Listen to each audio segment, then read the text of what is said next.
ಶಿವಮೊಗ್ಗ ವಿಧಾನ ಪರಿಷತ್ಗೆ ದಕ್ಷಿಣ ಕನ್ನಡ ಸ್ಥಳೀಯ ಸಂಸ್ಥೆಗಳ ಮತಕ್ಷೇತ್ರದ ಚುನಾವಣೆಗೆ ಬಿಜೆಪಿ ಅಭ್ಯರ್ಥಿ ಕೋಟಾ ಶ್ರೀನಿವಾಸ್ ಪೂಜಾರಿ ಅವರು ಚುನಾವಣಾಧಿಕಾರಿಗಳು ಆಗಿರುವ ಜಿಲ್ಲಾಧಿಕಾರಿ ಡಾಕ್ಟರ್ ರಾಜೇಂದ್ರ ಕೆವಿ ಅವರಿಗೆ ನಾಮಪತ್ರವನ್ನು ಸಲ್ಲಿಸಿದರು.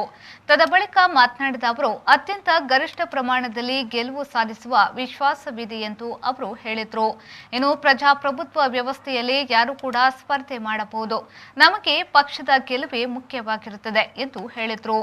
ಅಭ್ಯರ್ಥಿ ಘೋಷಣೆ ಮಾಡಿದ ಹಿನ್ನೆಲೆಯಲ್ಲಿ ಇವತ್ತು ದಕ್ಷಿಣ ಕನ್ನಡ ಸ್ಥಳೀಯಾಡಳಿತ ಸಂಸ್ಥೆಯ ಚುನಾವಣೆಗೆ ಪಾರ್ಟಿಯ ಪರವಾಗಿ ನಾನು ನಾಮಪತ್ರವನ್ನು ಸಲ್ಲಿಸಿದ್ದೇನೆ.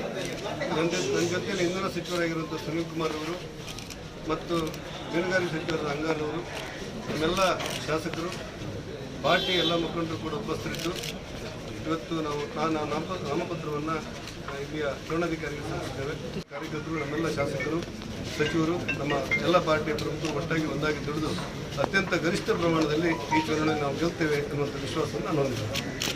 ಈ ಸಂದರ್ಭದಲ್ಲಿ ಕನ್ನಡ ಮತ್ತು ಸಂಸ್ಕೃತಿ ಹಾಗೂ ಅರಣ್ಯ ಸಚಿವ ಸುನೀಲ್ ಕುಮಾರ್, ಮೀನುಗಾರಿಕೆ, ಬಂದರು ಮತ್ತು ಒಳನಾಡು ಜಲ ಸಾರಿಗೆ ಇಲಾಖೆಯ ಸಚಿವರಾದ ಎಸ್ ಅಂಗಾರ, ಜಿಲ್ಲಾಧ್ಯಕ್ಷ ಸುದರ್ಶನ್, ಶಾಸಕ ಡಾಕ್ಟರ್ ವೈ ಭರತ್ ಶೆಟ್ಟಿ ಸೇರಿದಂತೆ ಇನ್ನಿತರ ಮುಖಂಡರು ಈ ಸಂದರ್ಭ ಉಪಸ್ಥಿತರಿದ್ದರು.